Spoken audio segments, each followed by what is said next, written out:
Herencia postmendeliana. Experimentos posteriores a Mendel se dieron cuenta que los genes se podían interactuar de manera distinta a lo que Mendel había explicado en su primera y segunda ley. Y vamos a ver un ejemplo que sería la herencia intermedia. Estos experimentos posteriores de Mendel, realizados por otros investigadores, demostraron que puede ser que al estar presentes un gen dominante y un gen recesivo en un individuo, se observa una característica intermedia, como en el caso de la flor de la begonia. Esto se denomina dominancia intermedia y se puede presentar tanto en plantas como en animales. En este caso vamos a ver una vaca que tiene un gen W mayúscula de color café claro contra una vaca de R mayúscula con un gen de color café oscuro. A la hora de hacer la cruza, si pensamos que el dominante es el café o el café claro, bueno, la situación es que aquí no va a haber una dominancia completa. Simplemente vamos a obtener una vaca de color blanco o café claro con manchas de color café oscuro. Lo mismo ocurre con la begonia, que tenemos una flor de color roja, que en teoría sería el gen dominante, contra una flor blanca que sería el gen recesivo. Pero en el caso de la begonia, en lugar de que domine el color morado, hay una flor que tiene manchas blancas y manchas de color morado, lo cual nos indica que hay una dominancia intermedia o codominancia. Otro tipo de interacción son la poligenia o alelos múltiples, en el caso de los colores de ojos o en el color de la piel. Puede suceder que una característica esté determinada por un conjunto de genes, como es en el caso del color de ojos, de la piel o de la estatura, en cuyo caso puede haber 3 o hasta 5 pares de genes que codifican esta información. A esta condición se le denomina poligenia o alelos múltiples. Por ejemplo, en el caso del color de la piel hay de 3 a 7 pares de genes. En el color oscuro es dominante y el color claro es recesivo. Quien tiene todos los alelos dominantes tiene la piel completamente oscura, mientras quien tiene todos los alelos recesivos tiene la piel muy blanca. Los demás colores intermedios son el resultado de la combinación y el número de los alelos dominante y recesivo.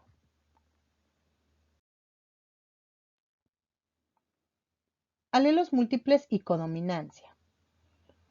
Un caso muy interesante es el de los grupos sanguíneos. En este caso hablamos de alelos múltiples. Hay 4 tipos sanguíneos: A mayúscula, B mayúscula, AB y O. Se sabe que existen 3 posibles alelos para el tipo de sangre: A, alelo B y O sería un alelo en el que no existe ni el A ni el B, es como un alelo vacío. Cada individuo recibe de sus padres un par de alelos y dependiendo de cuáles sean, será el tipo de sangre que presente. Así vamos a tener un genotipo. Si tenemos ambos alelos de A mayúscula, entonces el tipo de sangre va a ser A. Si tenemos un genotipo en donde se heredó una A mayúscula y un O, vamos a tener la presencia del fenotipo tipo A. En el caso de que se hayan heredado dos Bs, dos tipo B mayúscula, o sea, dos tipos sanguíneos B, pues obviamente el fenotipo va a ser tipo de sangre B. Pero si se heredó un tipo B contra un O, pues también vamos a tener un tipo B. Lo que no va a ocurrir, por ejemplo, si recibimos un gen A y un gen B, porque hay una codominancia. En este caso, vamos a tener A mayúscula y B mayúscula y el tipo de sangre va a ser AB. Y otro que sería ya el genotipo O, pues el tipo de sangre será O. Los alelos A y B son dominantes y el O es recesivo.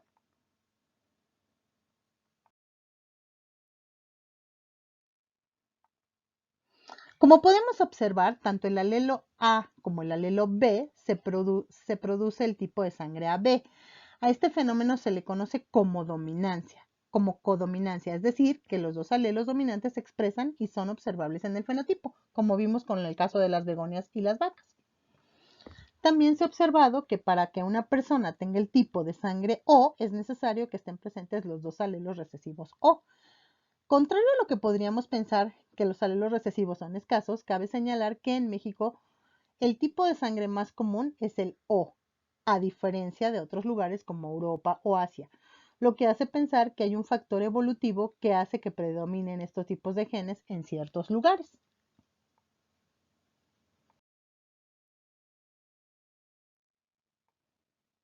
Teoría cromosómica de la herencia. Mendel nunca supo dónde estaban localizados físicamente los caracteres hereditarios. Hasta 1902, en que W. S. Sutton y Theodore Boveri propusieron la teoría cromosómica de la herencia, a partir de las observaciones que realizó el microscopio de células sexuales de insectos y notó que los cromosomas se repartían durante la meiosis de manera que cada célula recibía la mitad de los cromosomas. Estos resultados coincidían con la primera ley de Mendel.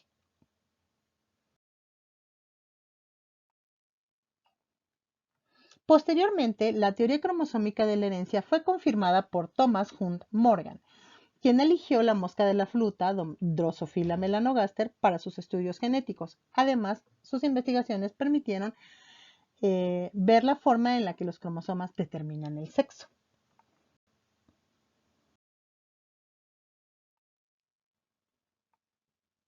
Observó que en las moscas que cada individuo existen dos tipos de cromosomas, autosomas o cromosomas somáticos, que determinan las características somáticas, es decir, las características del cuerpo en general. Lo mismo ocurre con nosotros.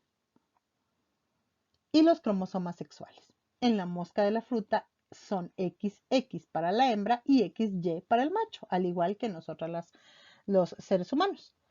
Entonces aquí podemos ver a la hembra que tiene dos cromosomas X que están muy grandes en color amarillo y en el caso del macho tenemos un cromosoma X amarillo grande y un cromosoma pequeño Y de color gris.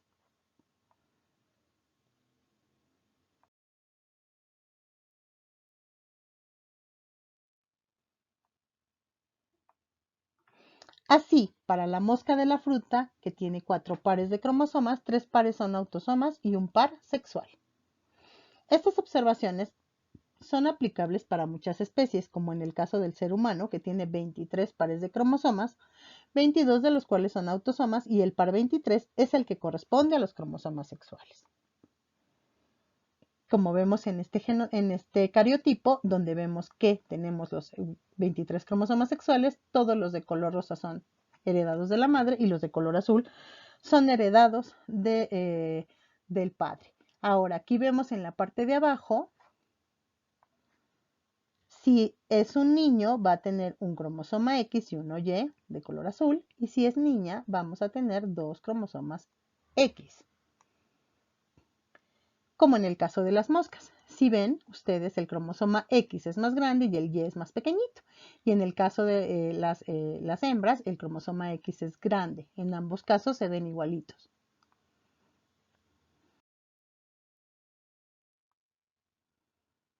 Cromosomas homólogos y heterocromosomas. Los cromosomas sexuales son en el sexo femenino homólogos, al igual que los cromosomas somáticos, es decir, que forman un par similar en forma, tamaño y genes. Mientras que en el sexo masculino el cromosoma sexual Y es muy pequeño y apenas tiene unos cuantos genes, por lo que no forma con el cromosoma X, o sea, no se ven diferentes, y entonces son llamados heterocromosomas. Y podemos ver aquí los cromosomas sexuales humanos, vemos como la X es enorme comparativamente con el tamaño del cromosoma Y. Lo mismo ocurre con las mosquitas, Drosophila melanogaster.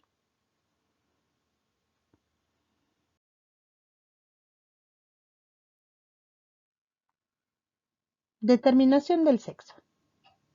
¿Cómo determina el sexo que tendrán los hijos? Cuando se reparten los cromosomas en la formación de los óvulos y los espermatozoides, es decir, en la meiosis, los gametos solo reciben un cromosoma sexual. En el caso de los óvulos, la única posibilidad es recibir un cromosoma X. Y en el caso de los espermatozoides, algunos tienen el cromosoma X y otros que tienen el cromosoma Y. De tal manera que el sexo del hijo depende del espermatozoide que fecunde al óvulo. Y aquí vemos el ejemplo. Tenemos una mujer que solamente va a producir cromosomas X y un hombre que va a producir cromosomas X y Y. A la hora de formar hijos, pues si ellos tienen hijos, podrían tener hijas si ella le dona su cromosoma X y él su cromosoma X. O en el caso de que sea un hombre, ella a fuerza va a donar el cromosoma X del óvulo y él va a donar el cromosoma Y del espermatozoide. Herencia ligada al sexo. ¿Sabías que hay enfermedades de origen genético que son mucho más frecuentes en hombres que en mujeres? La causa de esto es la herencia ligada al sexo. El cromosoma Y es más pequeño que el X. De hecho, los genes del cromosoma Y solo contienen la información para determinar solo los caracteres sexuales masculinos. Y quiero que veamos aquí cómo es que está determinado. Si se fijan, el cromosoma X es de este tamaño y le faltaría todo este complemento cromosómico o genético, en lo que no ocurre con el cromosoma X de las niñas. Ambos pues son iguales y no tienen ese problema. Entonces, por lo tanto, el cromosoma Y tiene 20 genes contra el X que tiene 2500 genes. Es bastante la diferencia de uno a otro. Y entonces hay una interdependencia, obviamente, del cromosoma Y contra el cromosoma X, porque va a necesitar de los genes del cromosoma X. En el cromosoma X, además de la información sobre el sexo, hay genes que codifican para muchas otras características. Por ejemplo, la coagulación de la sangre, la capacidad para distinguir los colores y otras más. Los genes que están codificados por el cromosoma X son genes ligados al sexo.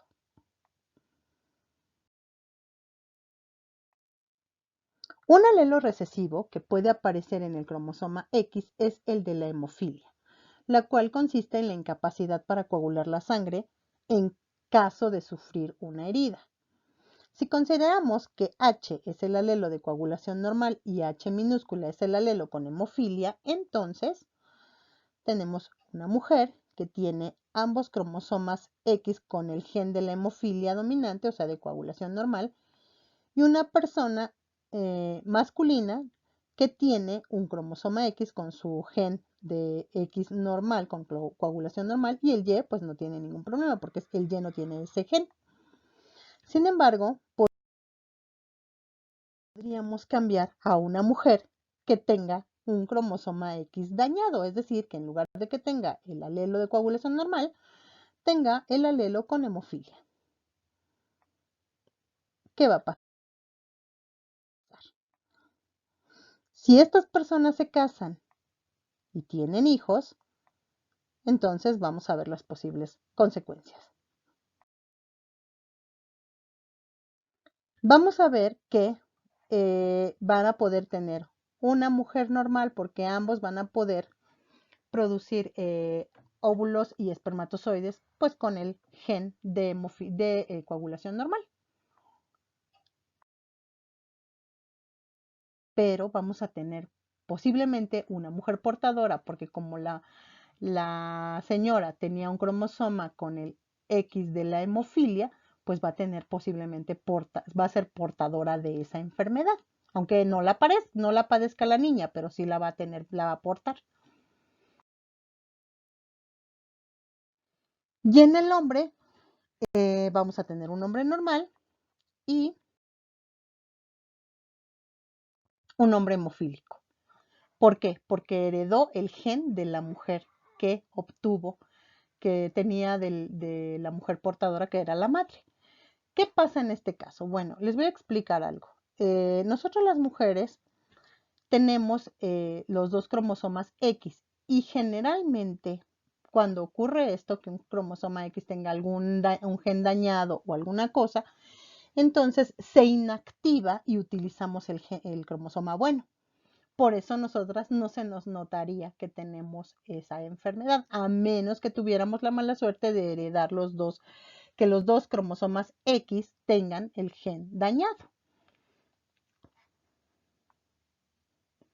Por lo tanto, vamos a ver que en este caso la probabilidad de obtener en los hijos una niña normal es del 25%, una mujer portadora 25%, un hombre normal 25% y un hombre hemofílico 25%.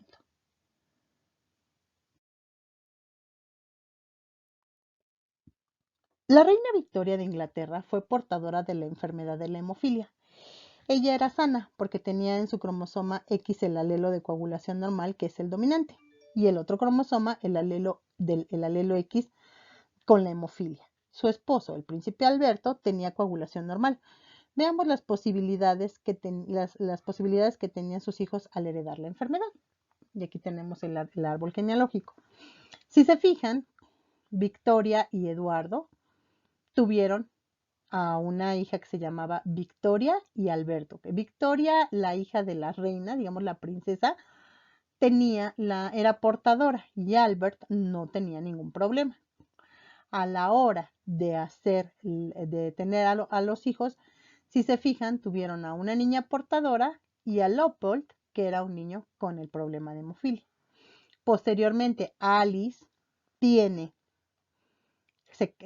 hijos con Luis XIV, con Luis IV, y ella va a tener una niña portadora, un niño enfermo y otra niña portadora, y así sucesivamente si vamos siguiendo la línea de los reyes de Inglaterra, y vamos a tener que hay bastantes posibilidades de que se siga esta línea obteniendo genes con el problema de la hemofilia, porque si ustedes se fijan, se casaban entre ellos, o sea, se casaban entre primos, hermanos, etcétera.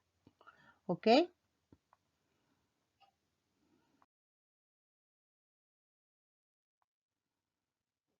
Los rasgos más comunes ligados al sexo son la hemofilia, la ceguera al color rojo o verde, o sea, lo que sería el daltonismo, la ceguera nocturna congénita, algunos genes que producen alta presión arterial, la distrofia muscular de Duchenne y también el síndrome de X frágil. Vamos a hacer una prueba. Observa detenidamente esta imagen. ¿Qué número ves? Las personas con el gen el gen normal, es decir, para visión normal, van a ver el número 25. Las personas que tengan el gen del daltonismo no van a poder distinguir este número.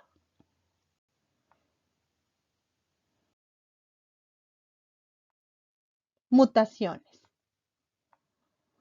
Una mutación es un cambio permanente en la estructura del DNA que puede provocar alteraciones visibles en el organismo. Las mutaciones se dan al azar y su frecuencia aumenta por la acción de agentes mutagénicos como las radiaciones y algunas sustancias químicas.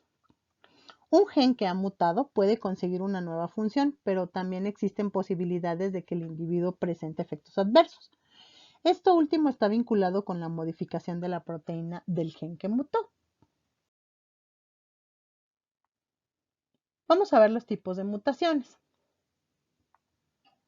Las mutaciones se pueden clasificar en génicas, cromosómicas, aneuploidías, poliploidías.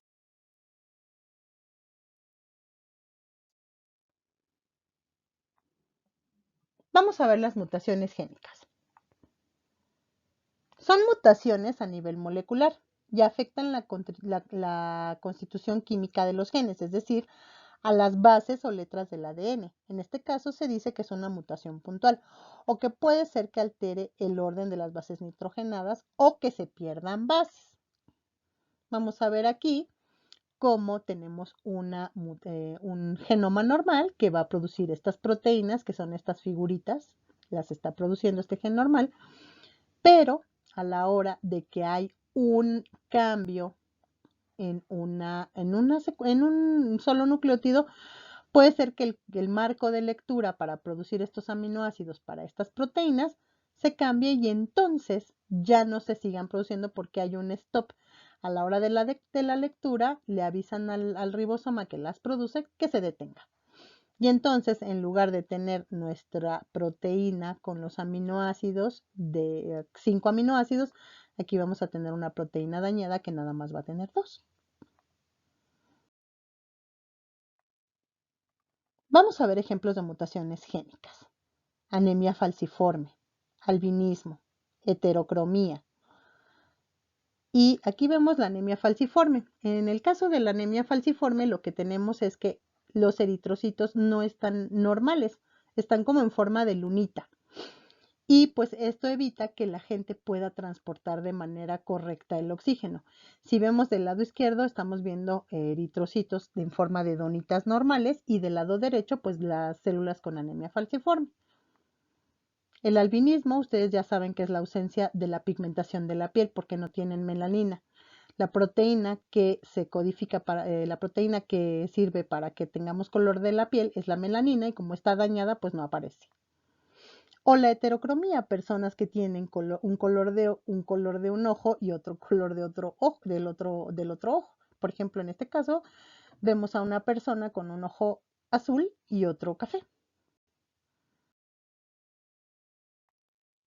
Mutaciones cromosómicas.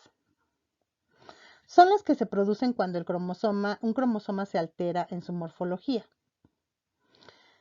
Hay deleciones, que son la pérdida de un fragmento del cromosoma, duplicaciones, cuando se duplica algún fragmento, inversión, cuando el fragmento del cromosoma se inserta de manera invertida respecto a su posición normal, y una translocación, cuando el segmento del cromosoma se inserta en otro cromosoma. Y aquí lo podemos ver. Aquí tenemos una deleción. Si se fijan, este es el cromosoma normal y aquí perdió este pedazo. Entonces se acorta y este cromosoma ya está con una deleción en esta parte porque ya perdió un pedazo de cromosoma. Esta sería una inversión. Se cortó el cromosoma y luego cambió de posición. Entonces, si se fijan aquí, ya está cambiado de posición. Esto es una inversión. Aquí, por ejemplo, vamos a ver que hay un cromosoma, pero se le insertó un pedazo más. Entonces, aquí hay una translocación. En este caso, hay una translocación.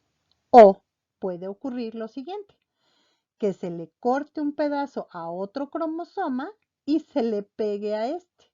Como vemos aquí, aquí vamos a ver que hay una translocación, ¿ok?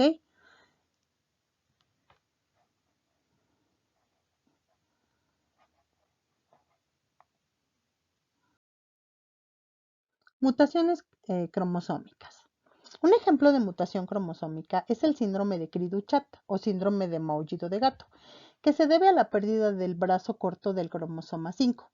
Los niños con este síndrome emiten de pequeños un llanto similar al de un maullido de gato y al crecer presentan un daño cerebral severo. Aquí podemos ver cómo el cromosoma 5 está dañado, le falta un bracito, el brazo corto. Transposones.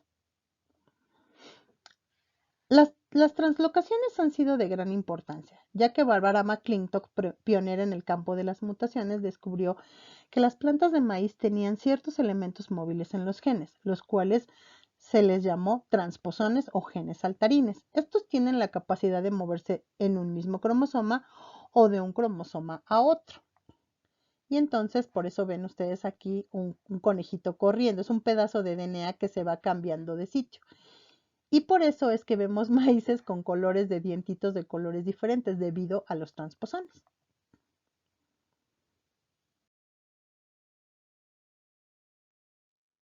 Aneuploidías.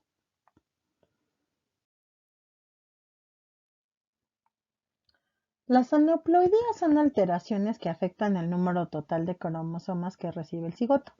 Puede ser que reciba un cromosoma de más, o sea, una trisomía, o que reciba un cromosoma de menos, o una monosomía, y son conocidos también como síndromes. Por ejemplo, aquí tenemos una trisomía en el par 21 Y aquí tenemos una monosomía en el par 23.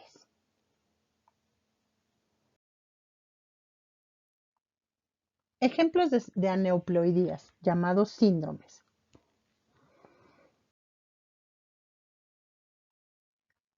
Síndrome de Turner. Es una afección genética que ocurre solo en las mujeres. Las células de las mujeres normalmente tienen 2 cromosomas X, pero en el síndrome de Turner a las células de las niñas les falta un cromosoma X o parte de un cromosoma X. Esta condición puede ocasionar muchos signos y síntomas, pero los más comunes son la baja estatura, la falta de desarrollo de los ovarios y la infertilidad. Tienen baja estatura, cuello corto y ancho con pliegues. Aquí tenemos el cariotipo para que lo vean. Y aquí tenemos un ejemplo de cómo se ve una niña con síndrome de Turner.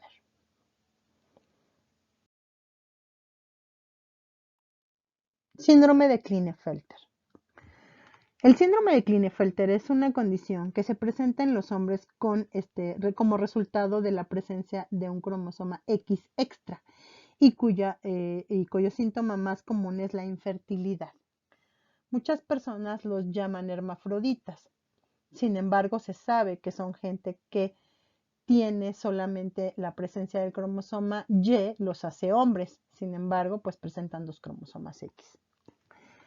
El paciente puede tener los siguientes signos: pene pequeño, testículos pequeños y firmes, vello púbico axilar y facial escaso, disfunción sexual, tejido mamario agrandado, llamado ginecomastía, estatura alta y proporción anormal corporal, o sea, las piernas largas y el tronco corto.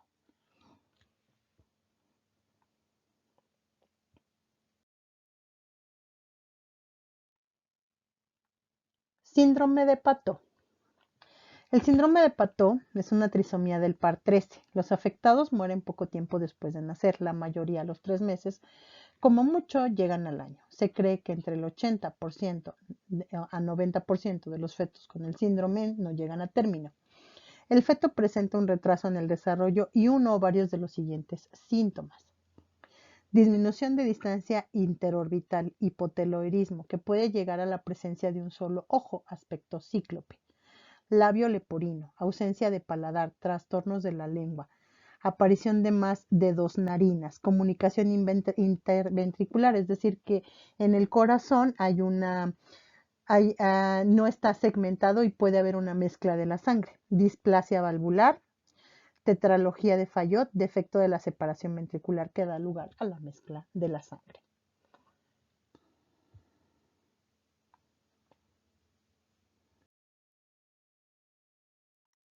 Síndrome de Down. El síndrome de Down es una malformación congénita causada por la alteración del cromosoma 21, trisomía del par 21, que se acompaña de retraso mental moderado o grave. Las personas con síndrome de Down presentan estatura baja, cabeza redondeada, frente alta, aplanada y lengua y labios secos y fracturados, aunque todo ello puede variar de unos a otros casos. Presentan epicanto, pliegue de la piel en la esquina interna de los ojos. Las palmas de las manos muestran un único pliegue transversal entre los 2 primeros dedos.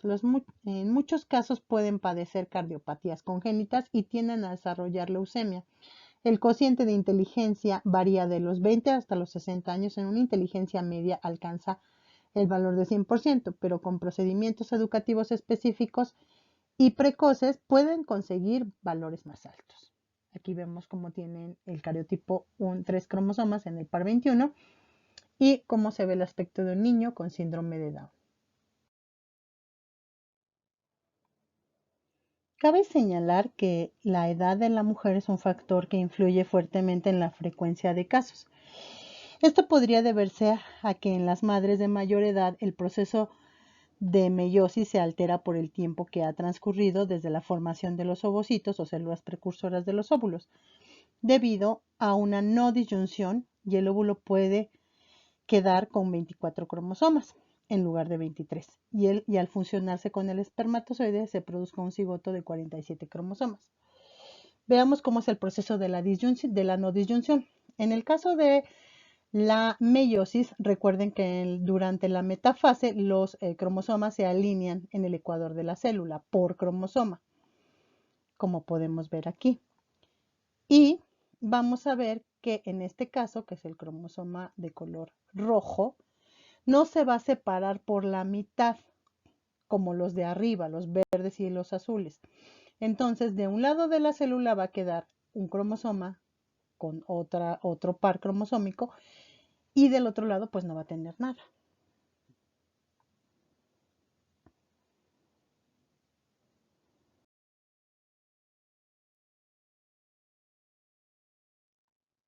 Poliploidías. Son alteraciones en las que el organismo recibe en lugar de dos juegos de cromosomas, tres o más. Es decir, que en vez de ser diploide puede ser triploide, tetraploide o más. Y como vimos anteriormente, un juego cromosómico haploide solamente tiene un cromosoma de cada uno, uno diploide tiene dos juegos de cromosomas de cada uno, triploide tiene tres y el tetraploide tendría cuatro.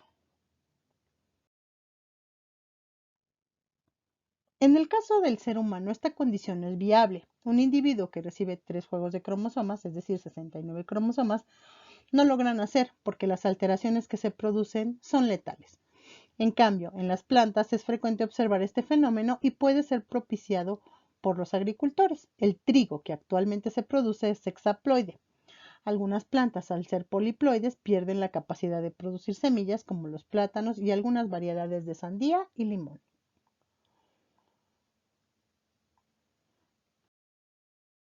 Gracias.